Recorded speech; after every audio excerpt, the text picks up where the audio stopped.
My DoorDash people, how are we doing? I, as you can see by the thumbnail here, I just wanted to reiterate when it comes to this rating screen for those of you that don't know, or you may be new dashers or dashing. Just kind of break down the rating screen to you. There's plenty of videos out there when it comes to ratings. Plenty of thoughts, plenty of advice, plenty of ways people view the DoorDash rating screen. Everybody has their journey. Everybody does what they do when it comes to driving. They accept what they want. It has to be worth it. I get it. Every market is different, so let's be clear. From what I'm explaining to this is just educational purposes only. I'm not guaranteeing you any specific thing. I'm just kind of breaking down my journey and what it is that I do to make that amount of money that I do make. And that's anywhere between $30 to $70 on the high end of offers that I get for every dash hour that I drive.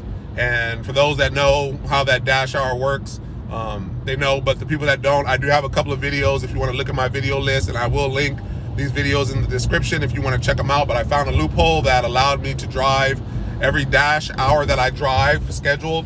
Not scheduled, but I just dash 1 hour at a time. I don't dash in blocks. But anyways, I have a couple videos that's dedicated to how I do that, where I am able to make the most that I can. But just breaking down this rating screen here, this here is actually my rating screen. It is as generally perfect as it can be, besides the being on time part, which that's gonna happen or whatever it is. But even then, I still kind of keep it kind of high because I'm really quick and I move when I'm out here dashing, driving, and while I'm out running around outside of the car to go pick up orders to and from my car. So with that said, just to kind of break these down, when it comes to your ratings, 2 scores that I think is probably the most effective when it comes to the type of orders that you do get. And I feel the customer rating and your acceptance rating. Again, this is for those that don't know. If you do know, you know. And you got a lot of content creators that's saying that it doesn't matter, blah, blah, blah.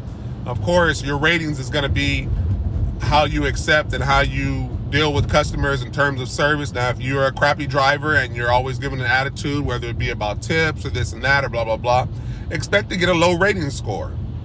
And then when it comes to acceptance ratings, I know you have to accept what's worth it. So that's going to be kind of tough with trying to get your rating system as perfect as you want to get it. It may be kind of difficult because you have some markets. And again, this is market based. My market pays very well. My markets pay very well. The 2 or 3 markets that I was able to find pay me extremely well, and I only drive in those markets. With that said, again, the customer rating part, well, let me take a step back. This whole rating system here, it's keyed in like an algorithm. It sends back data and information to DoorDash to kind of tell DoorDash who's who when it comes to their drivers out there or whatever it is. It's no different than the YouTube and the YouTube videos, especially for the content creators. It's like we all know when we make a video, we have to build a video a certain way to go and get put in the algorithm to be placed in an area where viewers, you, subscribers can see that video. So we have to do thumbnails accordingly. We have to do titles accordingly to where we want to place or have our video placed. We don't get to just say we want our videos over here for all these people to see. No, there's certain keys and details, keywords and stuff like that that will put your video in a block of other videos. For instance, I have to put that as something to do with DoorDash, and it puts it in a DoorDash group over here for DoorDash viewers. They're not going to show my video to people over here that want to cook, because it needs to fall within the algorithm of DoorDash and what it is that I'm doing and what my video is about. So it is initially the same thing when it comes to your ratings screen in terms of your customer service and your acceptance ratings. That gets plugged into a computer, and that computer does the math on what type of driver that you are. Now, whether you're a driver that doesn't care about that or not, that's not my concern. I'm just trying to explain to you and break down how I am able to make the amount of money that I make, and how you might be able to benefit making the most that you can in your market wherever you drive based on your rating screen. So, like I said, the customer service part, I've never been in customer service in terms of a career or anything like that. To me, customer service is more common sense thing, and it does affect you in lots of ways. In this rating system is based on your last 100 orders. It's always based on your last 100 orders, not your total lifetime deliveries. That'd be pretty hard to try to keep track of thousands and thousands of orders and try to keep perfect scores, so they only limit it to 100 deliveries when it comes to rating you. So, and with that said, come the ratings, being that it's only 100 that you have to provide to get these rating scores. When it comes to contract violations, that's another thing that will fall off after 100 ratings. I'm not telling you to go and get contract violations, but if you do happen to get one every now and then or something like that, just know if you do appeal and it comes off cool, if you do appeal on the contract violation and it does not fall off, just know that it will fall off after you've completed the next 100 cycle deliveries. It will fall off. Now, you don't want to have 2 or 3 or 4, and I have seen a couple people have 2 and 3 contract violations. I don't know what the TOS terms of agreement for DoorDash or anything is like when it comes to contract violations, how many you can have at any given moment. I just try to stay on the safe time of not getting any at all. I have gotten a couple of contract violations in my 6 years. One I was able to appeal because I had a valid reason. The other 2, they seen it as it wasn't a valid reason. And I just stopped off because I had to use a restroom. To me, it was valid, but I had to stop and use a restroom. So it put me late dropping off to the customer, which they didn't approve it. So whatever. I wasn't going to worry about that. I'm not going to go and pee on myself worrying about a rating or whatever it is, especially if I can't appeal to get it taken off and you still view it that way. I didn't care. So it fell off after 100. So that's contract violations. But the customer service part, for the customer rating, it is very important. We don't get to do too much customer service when it comes to this job, but it is important to do what you can when you can, and that can possibly help you out with a tip. And again, to my longtime subscribers, you know how I am, what I do when it comes to this. There's multiple things that you can do to help it come to the customer service side of things. For instance, and again, these are things that you do not have to do, but again, this is how I'm able to get a 5-star rating, because the type of service that I put out there. So when it comes to accepting orders, I send out a text message letting the customers know, hey, my name is Corey. I accepted your order, and I'm on my way to pick it up. If there's any questions or concerns you have about your order and anything that you may need, please don't hesitate to let me know. Otherwise, I will be at your location momentarily dropping off the order as you requested, whether it be hand to customer or leave at the door. Additionally, text messages that I'm sending at the moment of accepting an order. If you have any gate codes or anything that's going to prevent me from getting your order to you the fastest possible, can you please provide that information with me? And if you have already, in the notes somewhere, because mind you, I just accepted the order, so sometimes those notes aren't there to be able to view right away. If you have put your details in the notes, then disregard this text message. So for me, that kind of gets a jump. They know, okay, this is Corey, he's handling my order. They see my rating for my ratings, my customer ratings, so they know, okay, he's a good driver.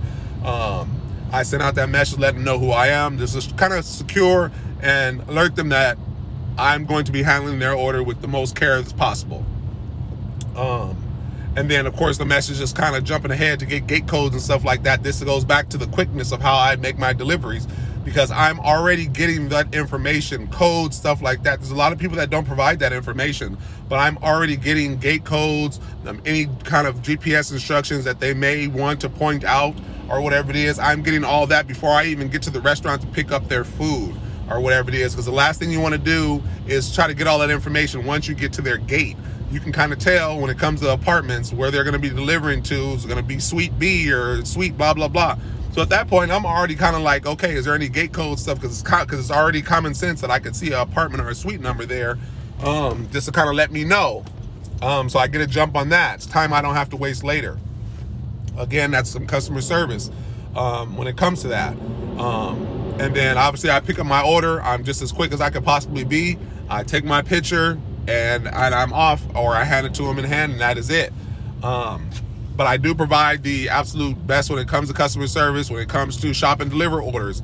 I send out those same messages as well, but additionally, I will send a message just letting them know, hey, Can you please have your phone by you or next to you in the case that they are out of stock on an item that I can then alert you about, and then I can take a picture of a substituted item if it's something that you want to fill in. Things like that help out a lot.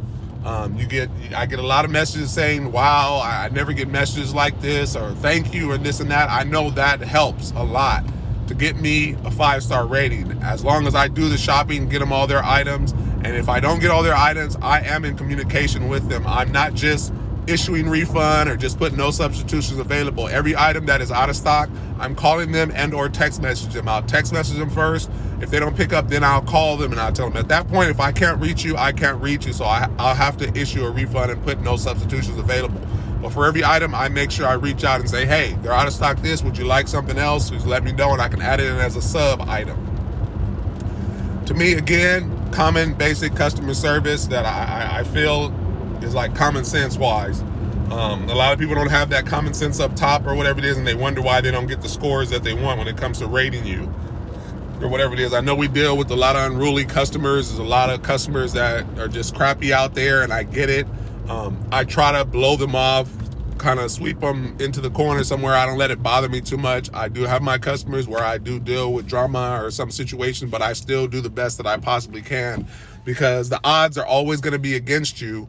Come a complaint to DoorDash about you as a driver. So of course, protect yourself by all means, but if there's little tiny things that you can avoid by just swallowing that crap and just letting it be and moving on with your day, you'll be better off. So then you don't have your account at risk. So that's come the customer service side to get that customer rating. Come the acceptance rating.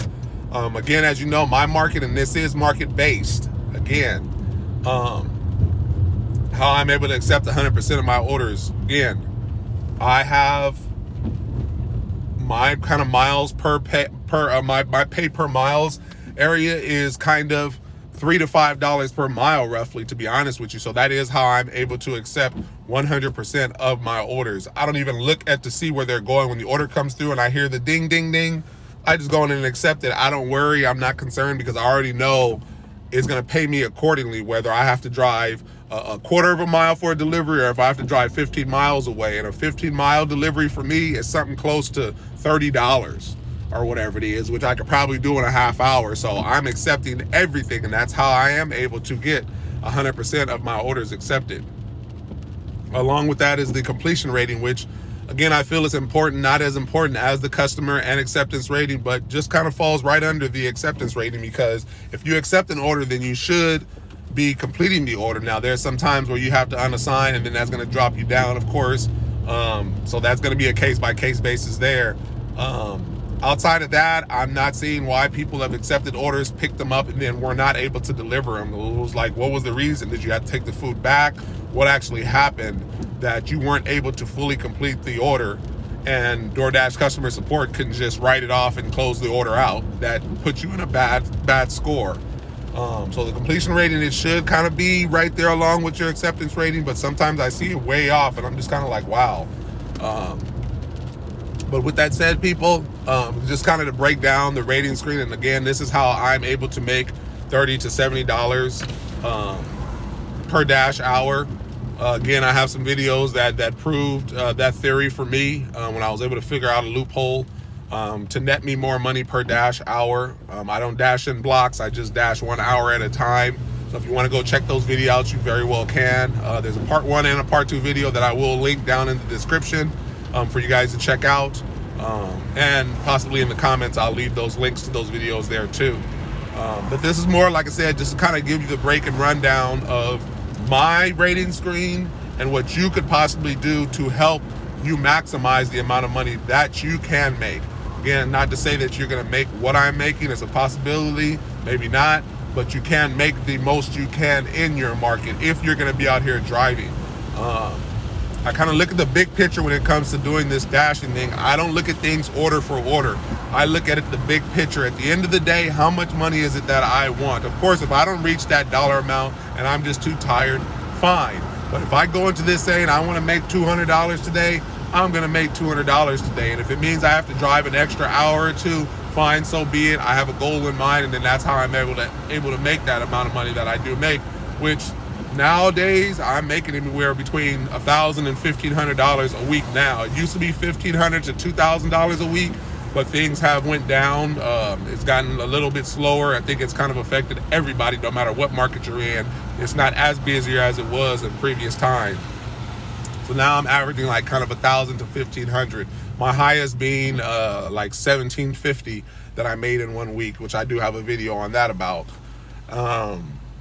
But that's pretty much it. Like I said, this is more for the new dashers out there that are unaware of how this system works, and that there is a system to this when it comes to your ratings or whatever. The higher your ratings, the better your pay is. Now, I have personally dropped my rating scores and seen how things get affected. I've been out of the Top Dasher program, or I've been dropped down from a platinum tier to a gold tier with this pilot program that DoorDash is running. I have ran into those areas, and it's a big, huge difference to where it's made me want to stay at the top in terms of making sure that I stay Top Dasher in the areas that don't have this program.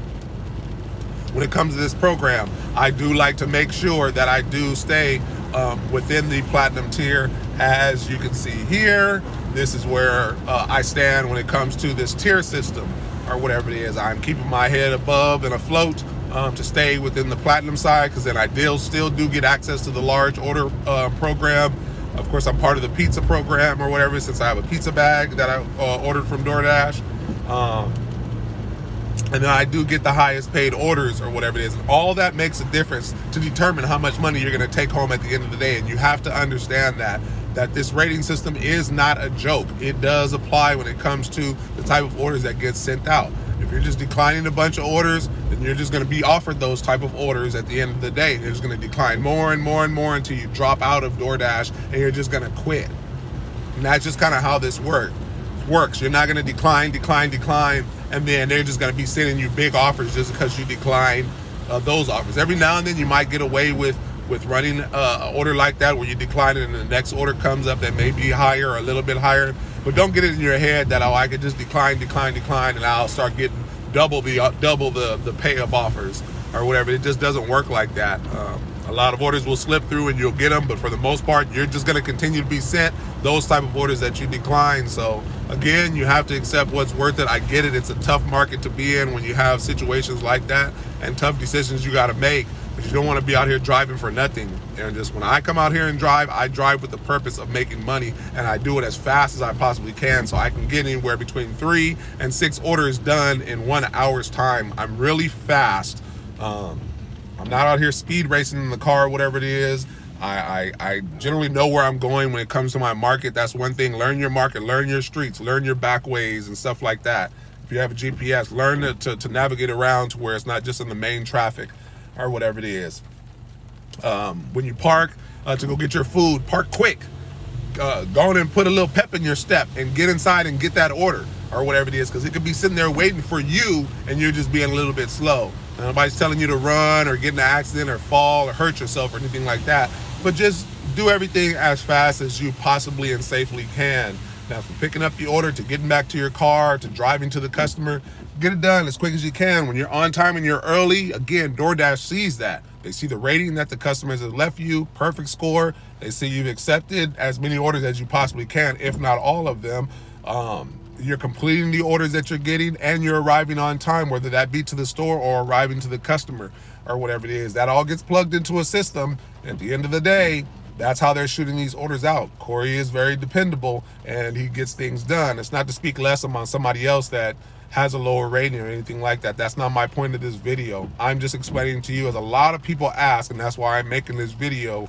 Again, a lot of people ask how I'm able to accept all the orders I'm able to accept, how I get my rating score as high as I get it, and it's always at the top or whatever it is. And that's the reason why I get paid the amount of money that I do get paid. Again, $30 to $70 roughly per dash hour. So I don't have to be out here long to make the money that I need to make. So with that said, you guys, your boy C-Moto, you know what it is when it comes to things. If you ever guys have any questions, any concerns, anything like that, I don't care what video it is you pick, leave a comment down below. For those that know me, I respond to 100% of all my comments that come my way. Occasionally, a few may slip and come in months later that I just wasn't aware about or didn't know or didn't see the notification about. So I do apologize if there is somebody that didn't get answered. But for the most part, every video that I put out there, every comment that comes down, I do spend the time to make sure that I do respond and reply back to you guys. I look at that as something that's required. As a content creator, you have some content creators, you send them comments and messages and questions, and they don't respond back, or they respond back to the ones they only want to respond to. I respond to the good, to the bad, to the ugly. I don't care, and I will break it down. I don't let nobody walk all over me when it comes to comments. I don't ignore them. I will break it down to you where I will have you sitting quiet in a corner somewhere, like, because I will break it down. I have receipts for everything that I do when it comes to DoorDash, so don't get it twisted. Don't take my kindness for weakness when it comes to that or whatever it is. I've been brought up to be very respectful to people. Whether people are respectful to me and my comments or whatever, it doesn't matter. So I do make sure that I do reply back, good or bad. If it's something that I'm doing wrong that you feel that I could use some help with, hey, reach out, let me know, or whatever it is. Maybe it's something that I am doing wrong that I probably can try. So I take constructive criticism from everybody. If there's any advice or anything you guys have for me, just as I have for you, I'm very well and willing to accept it, and maybe it works out better for me. So I do appreciate it. That is one reason why I make sure that I do comment back to everybody. So with that said, again, your boy C-Moto, you know what it is. At this point, I am going to go ahead and sign in. And until next time, people, you know what it is. Peace out.